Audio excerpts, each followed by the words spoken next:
నమస్తే, welcome to BCN news. నా పేరు మానస. ముందుగా ముఖ్యాంశాలు.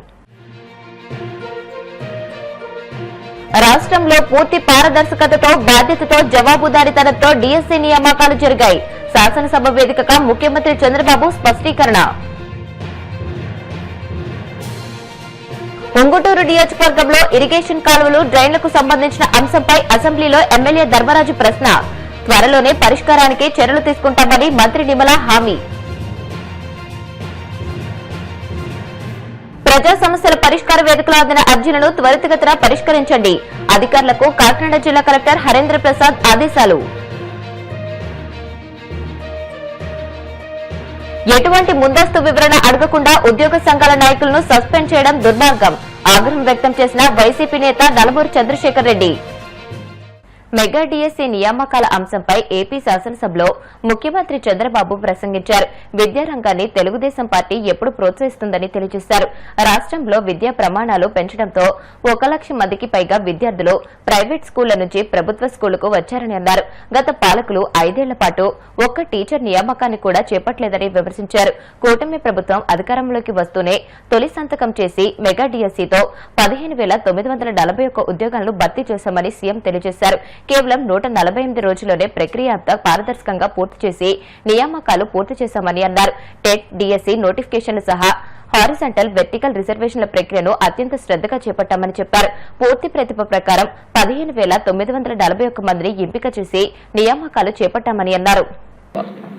అధ్యక్ష, ఇక్కడికి వచ్చినప్పుడు ఇంకొక పక్కన మీరు చూస్తే ఎప్పుడు కూడా నేను విద్యా ప్రమాణాలు పెరగాలి, విద్యా ప్రమాణాలు పెరగాలంటే మొన్న 19-20 డబ్బా కొట్టుకున్నారు. ఒక్క టీచర్ని రిక్రూట్ చేయకుండా నేను విద్యా ప్రమాణాలు పెంచేశానని చెప్పి ఊరూరు చాటుకునే పరిస్థితికి వచ్చారు. ఇంగ్లీష్ మీడియం పెట్టానంటాడు. ఇంగ్లీష్ మీడియం వల్ల మొత్తం ఏదో మార్పు వచ్చేసిందని మాట్లాడే పరిస్థితికి వచ్చారు. అధ్యక్ష, ఇక్కడ చూస్తే 1995,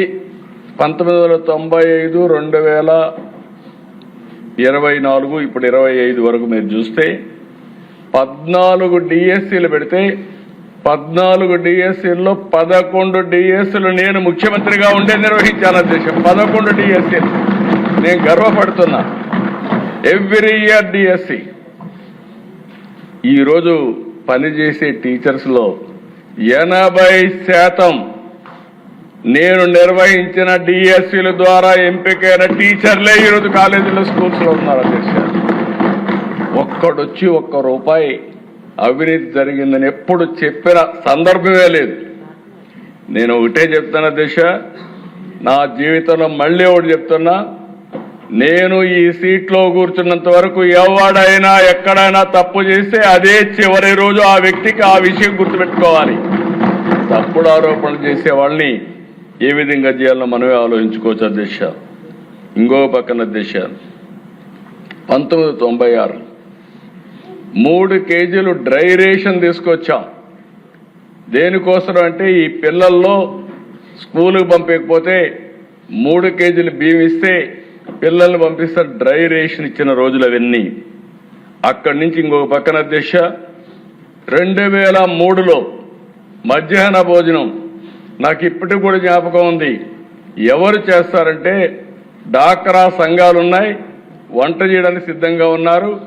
ఆ బాధ్యత వాళ్ళకు అప్పచెప్పి మొట్టమొదటిసారిగా రాష్ట్రంలో మధ్యాహ్న భోజనాన్ని ప్రవేశపెట్టిన పార్టీ ఆ రోజు తెలుగుదేశం. అధ్యక్ష, ఇంకొక పక్కన అధ్యక్ష మీరు ఒకసారి చూస్తే 18లో ఇంటర్మీడియట్ కూడా తీసుకొస్తే వీళ్ళు వస్తానే ఇంటర్మీడియట్కి మధ్యాహ్న భోజనం తీసేస్తే మళ్ళీ మేము వస్తానే ఇంటర్మీడియట్ కూడా మధ్యాహ్న భోజనం పెట్టే పార్టీ ఎన్డీఏ అని చెప్పి కూడా నేను మీకు తెలియజేస్తున్నా. ఇంకొక పక్కన అధ్యక్ష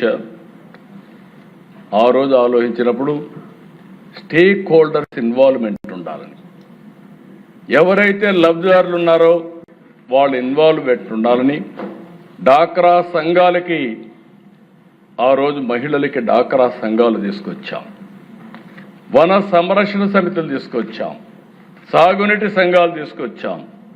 అదే మరి ప్రతి ఒక్క స్కూల్కి గ్రామ విద్యా కమిటీలు కూడా తీసుకొచ్చాం.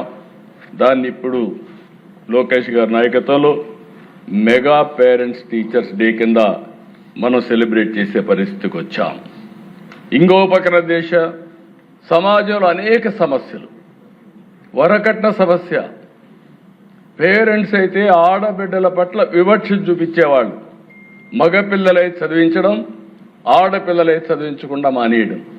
ఎందుకంటే పెళ్లి చేసి తొందరలో పంపించేస్తే బాధ్యత తీరిపోతుందని దానిపైన కూడా క్యాంపెయిన్ చేశాం. కడాన 1996లో ఆడబిడ్డలకి గర్ల్స్కి కూడా 33% ఉద్యోగాల్లో కాలేజీలో సీట్లు ఇప్పించాం.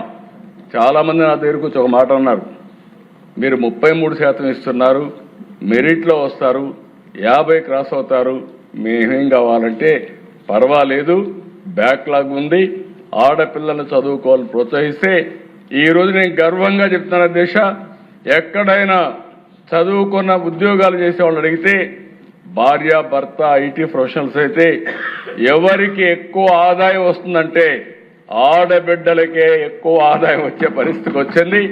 అది ఆ రోజు చూపించిన చెరవ. దీనివల్ల వరకట్నాలన్నీ పూర్తిగా పోయినాయి, రివర్స్ కట్నం వచ్చే పరిస్థితికి వచ్చింది.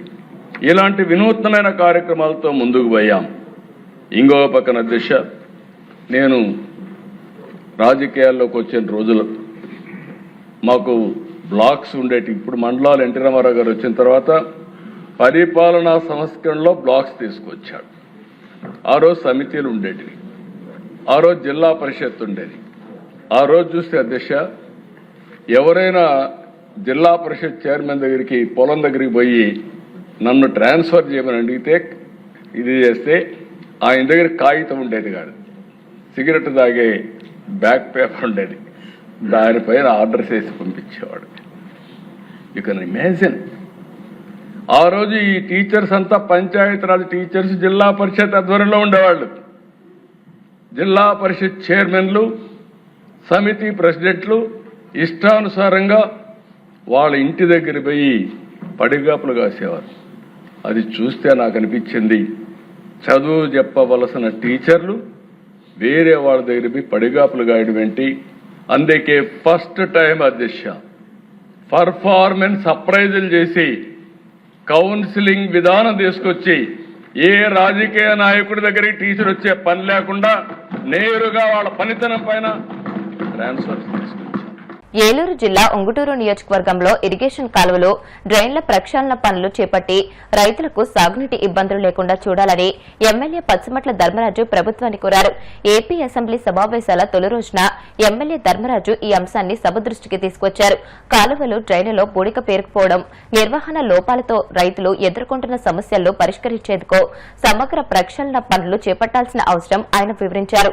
ఎమ్మెల్యే ధర్మరాజు అడిగిన ప్రశ్నకు జలవనరుల శాఖ మంత్రి నిమ్మల రామానాయుడు స్పందించారు. ఎమ్మెల్యే ప్రస్తావించిన ఇరిగేషన్ కాలువలు, డ్రైన్లకు సంబంధించిన పనులు ఇప్పటికే ప్రభుత్వ ప్రతిపాదనలో ఉన్నాయని మంత్రి స్పష్టం చేశారు. త్వరలోనే వాటి పరిష్కారానికి అవసరమైన చర్యలు తీసుకుంటామని సభలో హామీ ఇచ్చారు. ధన్యవాదాలు అధ్యక్ష. ఉంగుటూరు నియోజకవర్గం పూర్తిగా వ్యవసాయ ఆధారిత నియోజకవర్గం అధ్యక్ష. ఈ పరిధిలో 59 పంట కాలువలు, 38 డ్రైన్లు, 19 చెరువులు, 99 చెరువులు ఉన్నాయి అధ్యక్ష.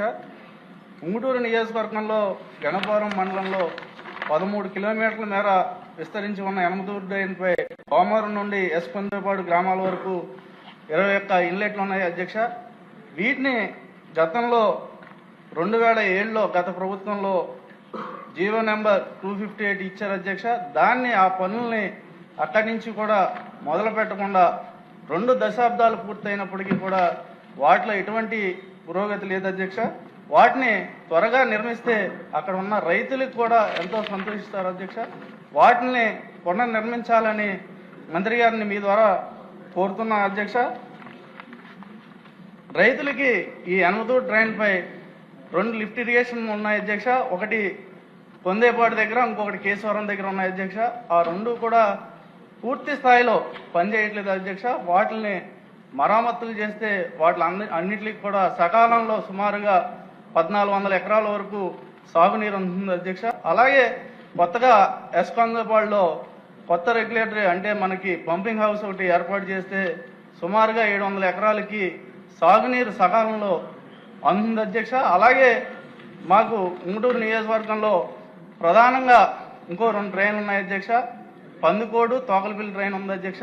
దీని ద్వారా వరదలు వచ్చినప్పుడు అనేక పంట పొలాలు ముంపుకు గురవుతున్నాయి అధ్యక్ష. దీన్ని అడ్డ పందుకోడు అనే నాన్ నోటిఫైడ్ డ్రైన్ ఉంది అధ్యక్ష. దాని ద్వారా ఉప్పుటేరుకు అనుసంధానం చేస్తే ఈ వరదలని రాకుండా నిర్మూలించవచ్చు అధ్యక్ష. అలాగే మనకి ఏదైతే ఉందో మనకి ప్రధానంగా 4 పంట కాలువలు ఉన్నాయి అధ్యక్ష. ఒకటి ఏలూరు కాలువ, పిప్పర్ కాలువ, మనకి అలాగే కాపువరం కాలువ. ఈ కాలువలన్నింటినీ కూడా ఆధునీకరించి, అంటే గత ప్రభుత్వంలో పూర్తిగా వీటిని నిర్లక్ష్యం చేయటం వల్ల సాగునీరుకి తాగునీరుకి కూడా అన్ని గ్రామాల్లో కూడా ఇబ్బంది పడుతున్నాయి అధ్యక్ష. అంటే చేశారో ఆల్రెడీ చాలా కాలువలను ఇప్పటికీ మనకి ఒక 5 కోట్లు శాంక్షన్ ఉంగుటూరు నియోజకవర్గానికి మంత్రి గారు ఇచ్చినందుకు ఈ సభాముఖంగా ఉంగుటూరు నియోజకవర్గ రైతుల తరఫున ఆయనకి అభినందనలు తెలియజేసుకుంటూ ఈ అవకాశం ఇచ్చిన మీకు నా హృదయపూర్వక ధన్యవాదాలు. గౌరవ సభ్యులు అడిగినట్లుగా ఏదైతే ఈ యొక్క యనమదురు డ్రైన్ అనేది ఎర్ర కాలువగా అంటే తెలంగాణలో పుట్టి ఆంధ్రప్రదేశ్ పాతపాడు ఉప్పుటేరు దగ్గర 185 కిలోమీటర్లు ప్రవహించేటువంటి ఈ ఎర్ర కాలువ నందమూరి అక్వడేటు దగ్గర 62 కిలోమీటర్లు ఉప్పుటేరులో కలిసేంత వరకు ఉన్నటువంటి అధ్యక్ష. ఇది పశ్చిమ డెల్టాలోనే ఒక మెయిన్ డ్రైను. ఇది 23,000 క్యూసెక్లకి డిజైన్ చేయడం జరిగింది. అయితే ప్రస్తుతం మరి యొక్క డ్రైన్ కి కెపాసిటీని కూడా ఇంకా పెంచాలనేటువంటిది, అదేవిధంగా ఉప్పుటేరుని అభివృద్ధి చేయాలనేటువంటిది, అదేవిధంగా శిథిలావస్థలో ఉన్నటువంటి ఇన్లెట్స్ అన్నింటినీ కూడా పునర్నిర్మాణం చేయాలని కూడా ఇరిగేషన్ నుంచి కూడా ఇది ప్రతిపాదన కూడా చేయడం జరిగిందని చెప్పి తెలియజేసుకుంటూ, ఈ రకంగా ఈ యనమదురు డ్రైన్ లో మొత్తం 86 ఇన్లెట్స్ ఉంటే అందులో 70 పాక్షికంగా లేదు కానీ లేదా పూర్తిగా శిథిల వ్యవస్థకి చేరుకునేటువంటి పరిస్థితి అధ్యక్ష. ఇది 2007లో గోదావరి మోడరేషన్ డెల్టా సిస్టమ్ లో 111 కోట్ల రూపాయల నిధులు మంజూరు చేసి పనులు ప్రారంభించారు. కానీ కేవలం ఈ పనులన్నీ కూడా పూర్తి కాకుండా అంటే కేవలం 43 కోట్ల రూపాయలు మాత్రమే ఖర్చు అయినటువంటి పరిస్థితి అధ్యక్ష. దానివల్ల ఈ యొక్క ఇన్లెట్ రెగ్యులేటర్స్ కానీ, బ్రిడ్జెస్ కానీ, క్రాస్ రెగ్యులేటర్లు కానీ, టైడల్ బ్యాంక్స్ కానీ ఇవన్నీ కూడా పనులు అర్ధాంతరంగా నిలిచిపోయినటువంటి పరిస్థితి అధ్యక్ష. దీంతో మొన్న కూటమి ప్రభుత్వం అధికారంలోకి వచ్చిన తర్వాత మొన్న 2025లో జీవో నెంబర్ 519 ద్వారా 1.40 lakhs 3 ఇన్లెట్స్ కి ఒక రిటైనింగ్ వాళ్ళకి శాంక్షన్ ఇవ్వడం జరిగింది. అదేవిధంగా 2025 జీవో నెంబర్ 555 ద్వారా 1.80 lakhs 8 ఇన్లెట్లకి శాంక్షన్ ఇవ్వడం జరిగింది అధ్యక్ష. ఈ పనులన్నీ కూడా పురోగతిలో ఉన్నాయని చెప్పి మీ ద్వారా తెలియజేసుకుంటూ ఉన్నా. ఏదైతే ఈవేళ గౌరవ సభ్యులు కూడా ఈ యొక్క యనమదురు డ్రైన్ కి సంబంధించినటువంటి ముంపు సమస్య, అదేవిధంగా ఆయన నియోజకవర్గంలో ఉన్నటువంటి డ్రైన్లు అంటే అడ్డపందికోడి ఇట్లా ఏవైతే ఆయన 4-5 ఎగ్జాంపుల్స్ డ్రైన్స్ కానీ, అదేవిధంగా కెనాల్ సిస్టమ్ కానీ ఇవన్నీ కూడా మళ్ళీ ప్రక్షాళన చేయాలని చెప్పేసి గౌరవ సభ్యులు అడిగినటువంటి విషయం కూడా ఇరిగేషన్ శాఖ కూడా గౌరవ ముఖ్యమంత్రి దృష్టిలో కూడా పెట్టడం జరిగింది అధ్యక్ష. ఎప్పుడో బ్రిటిష్ వారి కాలంలో కాటన్ సమయంలో ఉన్నటువంటి లాకులు, షట్టర్స్, కెనాల్ వ్యవస్థ అంతా కూడా ప్రస్తుతం శిథిల వ్యవస్థకు చేరుకునేటువంటి దశలో ముఖ్యమంత్రి గారు కూడా మొన్ననే ఒక 36 ప్రాజెక్టులు ప్రాధాన్యత ప్రాజెక్టులుగా ఇరిగేషన్ క్యాలెండర్ కూడా ప్రకటించడం జరిగింది. ఆ ప్రాధాన్యత 36 ప్రాజెక్టుల ఇరిగేషన్ క్యాలెండర్ లో మన డెల్టా మోడరేషన్ కూడా ఒకటిగా చేపట్టడం జరుగుతుంది అధ్యక్ష. దీనికి కూడా మేము ఆల్రెడీ లైడార్ సర్వే 14 కోట్ల రూపాయలు పెట్టి జీవో నెంబర్ 522 ద్వారా ఏరియల్ లైడార్ సర్వే, అదేవిధంగా direct global position system, mathematic survey అంటే ఈ రకంగా ఈ సర్వేల ద్వారా సమగ్రంగా డిపిఆర్ తయారు చేసుకుని అంటే ఉభయ గోదావరి జిల్లాలు అటు తూర్పు ఇటు పశ్చిమ ఉమ్మడి జిల్లాలకు సంబంధించినటువంటి ఈ డ్రైన్స్, కెనాల్స్, లాకులు, షట్టర్స్ ఇవన్నిటికీ కూడా సమగ్రంగా డిపిఆర్ తయారు చేసుకుని ఆ గోదావరి మోడరేషన్ వర్క్స్ ని మరి ఒక పట్టాలు ఎక్కించి రేపు 2029 లోపల ఈ 3 సంవత్సరాల్లో ఈ గోదావరి మోడరేషన్ వర్క్స్ కంప్లీట్ చేయాలని, ఈ గోదావరి మోడరేషన్ వర్క్స్ లో గౌరవ సభ్యులు చెప్పినటువంటి పనులు కూడా ఇంక్లూడ్ అయ్యేటువంటి విధంగా మేము కూడా దృష్టి పెడతామని చెప్పి మీ ద్వారా తెలియజేసుకుంటున్నాం అధ్యక్ష. ఇప్పుడు కాసేపు ప్రకటనలు.